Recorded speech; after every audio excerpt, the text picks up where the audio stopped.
Hello friends. ఒక student వారి గురువుగారి దగ్గరికి వెళ్ళి ఇలా అంటాడు, గురువుగారు, నేను బ్రహ్మచర్యాన్ని పాటించాలని అనుకుంటున్నాను, కానీ నా బాడీ నాకు సహకరించట్లేదు.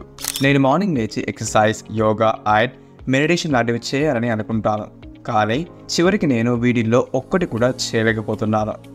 ప్రతిరోజు పొద్దున్నే లేవాలని అనుకుంటాను, కానీ లేచేసరికి మార్నింగ్ 10 అవుతుంది. లేచినా నాకు ఏ పని చేయాలని అనిపించదు. జస్ట్ ఖాళీగా కూర్చుని ఉండే వ్యసనంలో నేను చిక్కుకున్నాను.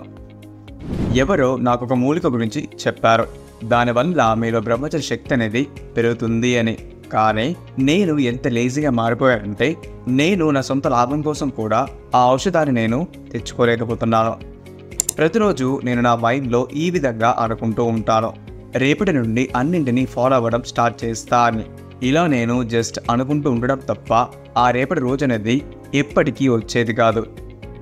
నేను నాలో ఈ బ్రహ్మచర్య శక్తిని పెంచుకొని ఒక స్ట్రాంగెస్ట్ మెన్లా మారాలి అని అనుకుంటాను, కానీ ఇది నా వల్ల కావట్లేదని వారి గురువుగారితో అతను చెబుతాడు.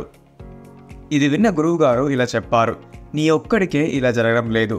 ఇప్పటి వరకు మేము చాలా మందిని చూసాము, ఎవరైతే ఈ బ్రహ్మచర్యాన్ని పాటించాలని అనుకున్నవారని.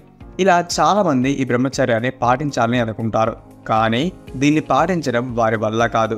ఇలా వారి వల్ల కాకపోవడానికి కారణం ఏంటంటే వారికి ఉన్నటువంటి ఈ సోమరిపోతుతనమే దీనికి అతిపెద్ద కారణమని మనం చెప్పవచ్చు. సో ఈ లీజర్స్ అనేది రావడానికి అతిపెద్ద రీజన్ ఏంటంటే వారి లైఫ్లో వారికి ఒక గోల్ అండ్ అంబిషన్ అంటూ లేకపోవడం. ఈరోజు ఈ క్షణం మీకు ఎంత ముఖ్యమని మీరు ఎప్పుడైతే అర్థం చేసుకుంటారో అప్పుడు మాత్రమే మీరు ఆ క్షణాన్ని వృధా కానివ్వరు. ఒక్కసారి మీ గోల్ అండ్ అంబిషన్ పై ఒక క్లారిటీ అనేది మీకు వచ్చిందనుకోండి, ఈ లేజినెస్ అనేది మిమ్మల్ని ఏం చేయలేదు. ఈ కారణం వల్లే ఎగ్జామ్ ముందు రోజు ప్రతి ఒక్కరూ చాలా సీరియస్గా చదువుతూ ఉంటారు, ఎందుకంటే వాళ్ళకి తెలుసు రేపు ఎగ్జామ్ ఉందని, ఆ ఎగ్జామ్ వారికి చాలా ఇంపార్టెంట్ అని. ఆ టైంలో వారికి ఆ ఎగ్జామ్ తప్ప మరేది ఇంపార్టెంట్గా కనిపించదు. సో అందుకనే మనందరికీ ఒక క్లియర్ గోల్ అనేది ఉండాలి. ఇప్పుడు ఎవరైతే సోమర్తనంతో లేజీగా ఉంటారో వారు వారి జీవితాన్ని, వారి భవిష్యత్తుని చేతులారా నాశనం చేసుకున్నవారు అవుతారు.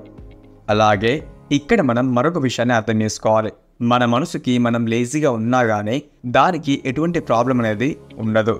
మన మనసు మనకేం చెబుతుందంటే రేపటి నుండి వర్కౌట్ చేద్దాం, రేపటి నుండి చదువుదాం, రేపటి నుండి పొద్దున్న లేద్దామని రేపు అంటూ దాన్ని పోస్ట్పోన్ చేస్తూనే ఉంటుంది. సో అందుకనే మీరు ఇక్కడ ఏం చేయాలంటే మీరు మీ మనసు చెప్పింది కాకుండా మీ మైండ్ ఏమంటుందని విని దానికి అనుగుణంగా మీరు ముందుకెళ్తూ ఉండాలి. ఫర్ ఎగ్జాంపుల్, మీ మైండ్లో ఒక ఆలోచన వచ్చింది అనుకుందాం, వర్కౌట్ చేద్దామని. అప్పుడు మీ మనసు ఏముంటుందంటే ఇప్పుడొద్దు, రేపటి నుండి చేద్దాం, ఇప్పుడు రిలాక్స్ అవుదామని మిమ్మల్ని ఎంకరేజ్ చేస్తూ ఉంటుంది. ఆ టైంలో మీ మనసుకు మీరే నచ్చ చెప్పుకోవాలి. ఎలా అంటే ఎస్, రిలాక్స్ అవుదాం, బట్ ఇప్పుడు కాదు, వర్కౌట్ చేశాక రిలాక్స్ అవుదామని మీకు మీరు నచ్చ చెప్పుకోవాలి. అంతేకాని ఆ టైంలో మీ మనసు చెప్పినట్టు మీరు వినకూడదు. మీకు ఏదైనా మంచి పని చేయాలని మీ మైండ్లో వచ్చిందనుకోండి, మీరు ఏం ఆలోచించకుండా డైరెక్ట్లీ ఆ పని చేయడం మొదలెట్టండి. ఎందుకంటే స్టార్టింగ్లో మీ మనసు పనిమత్తని మొండిగేసిన మెల్లిమెల్లిగా మీ మనసు అనేది మీ మాట వింటూ మీతో రావడం మొదలెడుతుంది. ఇదే విధంగా ఆ వ్యక్తి అతనికి ఉన్నటువంటి మరొక సందేహాన్ని వారి గురువు గారితో అడిగాడు. అదేంటంటే, గురువు గారు మనసు గురించి చెప్పారు సరే, మరి ఇంద్రియాలను ఎలా నియంత్రించుకోవాలి? ఈ ప్రశ్నకు సమాధానంగా గురువు గారు ఏం చెప్పారంటే, మన శరీరంలో ఉన్నటువంటి ఇంద్రియాలు మన శరీరంలో ఉన్న ఎనర్జీని ఉపయోగించుకుంటూ పనిచేస్తూ ఉంటాయి. ఈ ఎనర్జీ అనేది మనం తీసుకునే ఫుడ్ నుండి మనకు వస్తూ ఉంటుంది. ఎవరైతే వారు తీసుకునే ఫుడ్లో ప్రాణశక్తి అనేది లేదనుకోండి, అతను ఎనర్జెటిక్గా, శక్తివంతంగా ఎలా మారుతాడు? ఎప్పటికీ మారడు. సో అందుకనే మీరు ఎటువంటి ఫుడ్ తీసుకోవాలంటే మీ బాడీని ఆ ఫుడ్ అనేది కంప్లీట్ ఎనర్జీతో నింపేలా ఉండాలి, కానీ మీలో ఈ సోమరితనాన్ని నింపేలా ఆ ఫుడ్ అనేది ఉండకూడదు. ఫ్రెండ్స్, బ్రహ్మచర్య బుక్లో ఎటువంటి ఫుడ్స్ తీసుకోవాలి, ఎటువంటి ఫుడ్స్ తీసుకోవద్దు అని చాలా డీటెయిల్గా ఎక్స్ప్లెయిన్ చేశారు. ఈ ఫుడ్స్కి మీరు వీలైనంత వరకు వాటికి దూరంగా ఉండటానికి ట్రై చేస్తూ ఉండండి. ఇవి ఎటువంటి ఫుడ్స్ అంటే చాలా టేస్టీగా sauce, chilli, meat, eggs, packet foods and ఆర్టిఫిషియల్గా తయారు చేసిన వస్తువులు, refined oil, white salt and షుగర్ని వీలైనంత వరకు దూరంగా ఉంచడానికి ట్రై చేస్తూ ఉండండి. స్వామి దయానంద గురూజీ గారు ఏమంటున్నారంటే వంటల్లో చాలామంది సాల్ట్ని యూజ్ చేస్తూ ఉంటారు. మీరు కనుక ఈ సాల్ట్ని కనుక తగ్గించినట్లయితే మీ టంగ్ అనేది మీ కంట్రోల్లోకి రావడం మొదలవుతుంది. మీ ఇంద్రియాలు కూడా మీ కంట్రోల్లోకి రావడం మీరు గమనిస్తారు. సో అందుకనే మీకు వీలైనంత వరకు మీ ఫుడ్లో ఈ సాల్ట్ని తక్కువగా ఉండేలా చూసుకోండి. అలాగే మీకు టీ ఆర్ కాఫీ లాంటివి తాగే అలవాటు కనుక ఉన్నట్లయితే వాటిని కూడా ఒకేసారి కాకుండా మెల్లిమెల్లిగా తగ్గించడానికి ట్రై చేస్తూ ఉండండి. ఇలా చెబుతూ గురువుగారు అతనితో ఒక ముఖ్యమైన విషయాన్ని చెప్పారు. అదేంటంటే మీరు ఎవరితో ఎక్కువగా టైం స్పెండ్ చేస్తున్నారు, మీరు ఎవరితో ఎక్కువగా ఉంటున్నారనేది ఇక్కడ చాలా అంటే చాలా ఇంపార్టెంట్.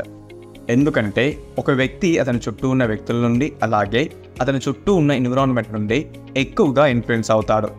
సో అందుకనే మీరు ఎవరితో మీ టైం స్పెండ్ చేస్తున్నారనేది ఇక్కడ చాలా ఇంపార్టెంట్. మీరు జనరల్గా దీన్ని నోటీస్ చేసే ఉంటారు. ఒక నలుగురు ఒక దగ్గర కూర్చొని మొబైల్ చూస్తున్నారనుకోండి, అక్కడ ఉన్నటువంటి 5th పర్సన్ కూడా ఆటోమేటికల్లీ అతను ఫోన్ తీసి అతను కూడా ఫోన్ చూడడం మొదలెడతాడు. ఇదే విధంగా ఒక 3-4 మెంబర్స్ ఎక్సర్సైజ్ చేస్తూ కనిపించారనుకోండి, వాళ్ళని చూసి మిగతా వాళ్ళకు కూడా ఎక్సర్సైజ్ చెయ్యాలి అని అనిపిస్తూ ఉంటుంది. సో ఈ విధంగా మీ చుట్టూ ఉన్నవారు మిమ్మల్ని ఇన్ఫ్లుయెన్స్ చేస్తారు. సో అందుకని మీరు కూడా యాక్టివ్గా, ఎనర్జెటిక్గా, ప్యాషన్ డ్రివెన్ పీపుల్తో ఉన్నారనుకోండి, మీరు కూడా వాళ్ళలాగే తయారవుతారు. So remember that. ఫ్రెండ్స్, మీరు బ్రహ్మచర్యాన్ని పాటించేటప్పుడు మీరు ఏదైనా ప్రాబ్లమ్ని ఫేస్ చేస్తున్నట్లయితే ఈ బ్రహ్మచర్యం గురించి no fap and same nutrition కోర్సులో చాలా డీటెయిల్గా ఎక్స్ప్లెయిన్ చేశారు.